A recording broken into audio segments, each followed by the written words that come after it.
يسوس أما خليتي تنسيقو عللتا نزيك با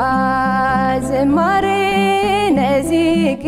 با حيلي موت لومي حاسيرو تملس أدامنا بخبرو تملس أدامنا بخبرو سلام كم يتنحو تافتواتن كبراتن تخطاتن تدوي تي في نسعى زدالنا لكم حصرتن واناو زيناتات هزنا لكم قريبنا لنا تكتاتولنا عدمنا بكندي أرستنت وتاتهم كنفلم فلما انقوع نبرحانة الساعة بعال فاسقا بسلامة حكومة بصحنا كنول نفتوم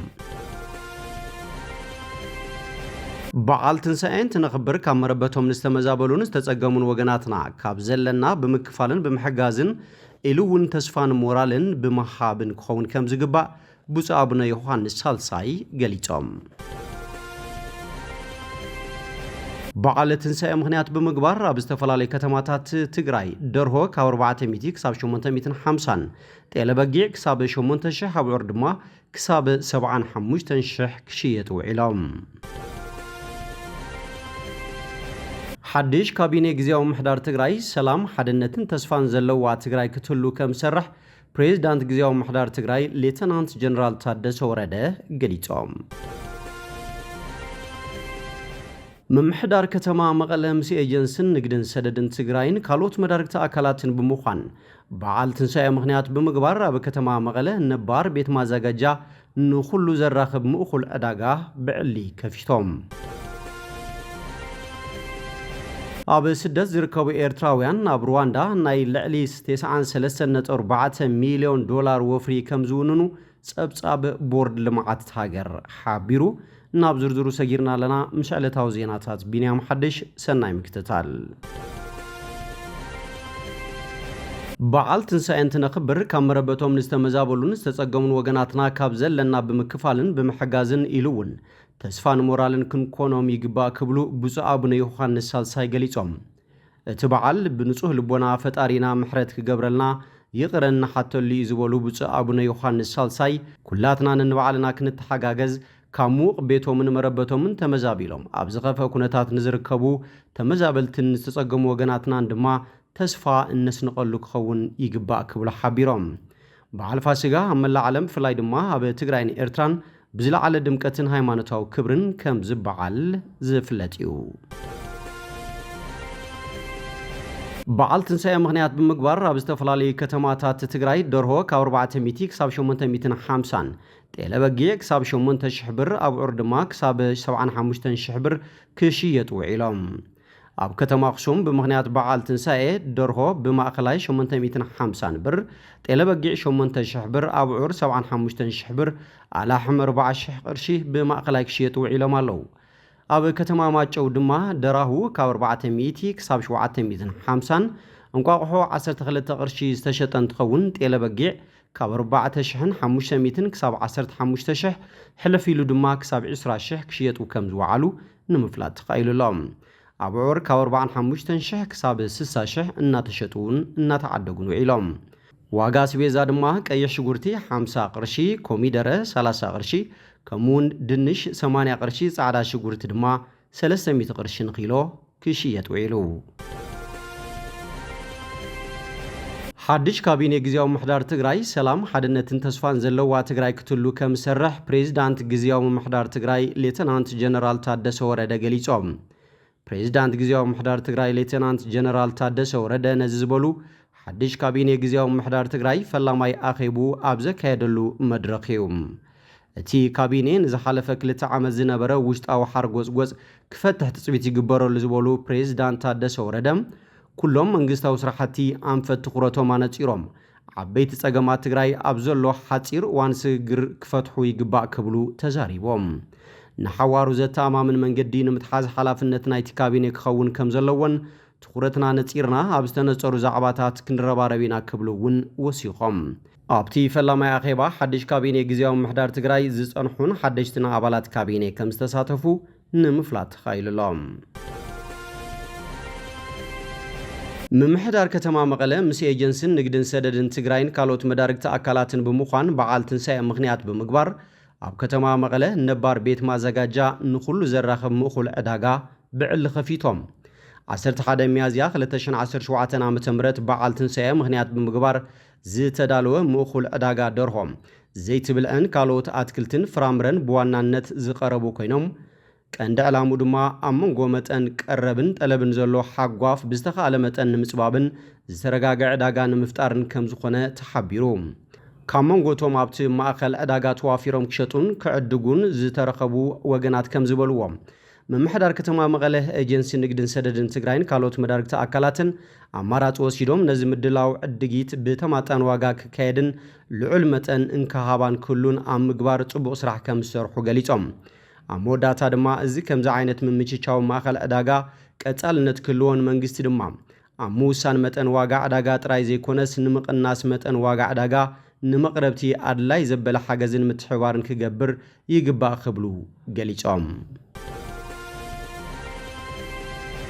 ኣብ ስደት ዝርከቡ ኤርትራውያን ኣብ ሩዋንዳ ናይ ልዕሊ 93.4 ሚልዮን ዶላር ወፍሪ ከም ዝውንኑ ጸብጻብ ቦርድ ልምዓት ሃገር ሓቢሩ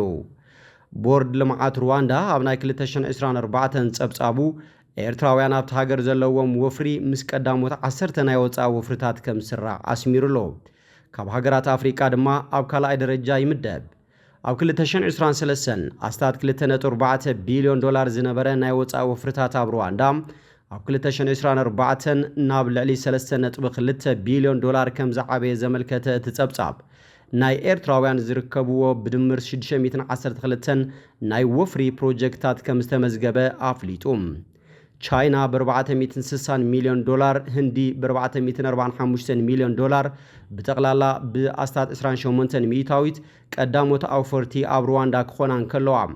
ናይጄሪያ ብ313 ሚልዮን ዶላር ብሓፈሻ ሳሰይቲ ካብ ሃገራት ኣፍሪቃ ድማ ቀዳመይቲ ቦታ ትሕዝ ወፍሪ ኤርትራውያን ኣብ ሩዋንዳ ብ93.5 ሚልዮን ዶላር ሻምናይ ደረጃ ክሕዝ እንከሎ ናይ ኢትዮጵያውያን ድማ ብ57.6 ሚልዮን ዶላር ታሽዓይ ተሰሪዑ ይርከብ ናይ ወፃኢ ወፍሪ ሩዋንዳ ኣብ 2024 ካብ ናይ ቅድሚው ዝነበረ ዓመት 2023 ብ32.2 ሚእታዊት ምዕባዩን ወፍሪ ናይጄሪያውያንን ኤርትራውያንን ኢትዮጵያውያንን ብቅደም ሰዓብ ካብ ቀዳማይ ክሳብ ሳሳይ ምስርዑን ኣውፈርቲ ብሓፈሻ ካብ ሃገራት ኣፍሪቃ ዝመጹ ድማ ብፍላይ ኣብ ጸጥታ ርግዓትን ናይ ወፍሪ ዕድላት ዘተባብዕ ፖሊሲ መንግስቲ ሩዋንዳን ኣብ ዘተኣማምን ደረጃ ከም ዝርከብ ዘመልክት ምዃኑ ዣን ክሉድ ሩባሃካን ዝተባሃለ ክኢላ ቁጠባ ብምጥቃስ መርበብ ሓበሬታ ዘ ኒው ታይምስ ተንቲኑ ኣብ ስደት ዝነብሩ ሰብ ርእሰ ማል ኤርትራውያን ኣብ ሃገሮም ብዘሎን ወፍሪ ዘየተባብዕ ኩነታት ተደፋፊኦም ኣብ ሩዋንዳን ካልኦት ሃገራት ኣፍሪቃን ወፍርታቶም የፍስሱ ከም ዘለው እቲ ትንታነ ብተወሳኺ ኣረዲዮም ኤርትራውያን ኣብ ሩዋንዳ ዘካይድዎ ዘለው ወፍርታት ኣብ ማእኸላይን ንእሱን ናይ ወፍሪ ፕሮጀክታት ዘተኮረ ኮይኑ ከም ትካላት ትምህርቲ ሱፐርማርኬት ሆቴላት መሸጥን መከፋፈልን ናይ ህንፃ ኣቑሑትን ኣናእሽተይ ድኳናትን የጠቃልል ናይጄሪያውያን ኣብ ኣገልግሎታት ቴሌኮምን ባንክን ኢትዮጵያውያን ድማ ምስ መንገዲ ኣየር ሃገሮም ብዝተኣሳሰር ኣብ ትካላት ወኪል ጉዕዞ ቱሪዝምን ኣብያተ ምግብን የተኩሩ ኣብ ሩዋንዳ ብወፍሪ ቅድሚት ዝስራዓ ቻይናን ህንድን ብወገነን ንህንፃ ዓበይቲ ናይ ትሕተ ቅርጽን መሰረተ ልምዓታት ዕደናን ጸዓትን ዝኣመሰለ ገጂፍ ናይ ወፍሪ ፕሮጀክታት ብሒተንኦ ይርከባ ኣሜሪካ ኣብ ጋንታናሞ ንምዕቆብ ስደተኛታት ዝሰርሓቶም ቴንዳታት ተላዒሎም ኣሜሪካ ማዓስከር ሓይሊ ባሕሪ ጋንታናሞ ቤይ 10,000 ስደተኛታት ንምዕቃብ ካብ ዝሃነጸቶም ቴንዳታት ዝበዝሑ ከም ዘፈረሰቶም ብቢቢሲ ቨሪፋይ ዝተገምገመ ምስልታት ሳተላይት ኣመልኪቱ ፕሬዚዳንት ዶናልድ ትራምፕ ኣብ ወርሒ ጥሪ ስልጣን ምስ ሓዘ ነዊሕ ከይጸንሐም እቲ ኣብ ኪባ ዘሎ መሳለጥያ 30,000 ስደተኛታት ከም ዝሕዝ ኮይኑ ክሰፍሕ ኣዝዩ ነይሩ ይኹን እምበር ብጭቡጥ ውሕዳት ጥራዮም ኣብቲ ማዓስከር ተታሒዞም ምክልኻል ኣሜሪካ ኣብዛ ዓመት ጥራይ ኣብ ቀዳማይ ወርሒ ናይቲ ናብ ጋንታናሞ ቤይ ዝተኻየደ ስርሒታት ምስጓጉን ምእሳርን ስደተኛታት ኣስታት 38 ሚልዮን ዶላር ከም ዘውፀ ሓደ በዓል ስልጣን ሚኒስትር ምክልኻል እቲ ሃገር ገሊጹ ሕጂ ድማ ኣስታት 2 ሲሶ ካብቶም ከም ኣካል ናይቲ ስርሒት ዝተተኸሉ ኣስታት 260 ቴንዳታት ክሳብ 16 ሚያዝያ ኣብ ዝነበረ ግዜ ከም ዝተኣለዩ ሓደሽቲ ምስልታት ሳተላይት የመልክቱ ብዛዕባ ምእላይቶም ቴንዳታት ዝተሓተተ ሓደ በዓል ስልጣን ምክልኻል ኣሜሪካ እዚ ምትዕርራይ ሓይሊ ኮነ ኢልካ ዝተገበረን ብቑዕን ኣጠቓቕማ ጸጋታት ዝውክልን እምበር ድልውነት ምንካይ ኣይኮነን ኢሉ እቲ ማዓስከር ፕሬዚዳንት ትራምፕ ነቲ ውጥን ምስ ኣወጀ ድሕሪ ሓደ መዓልቲ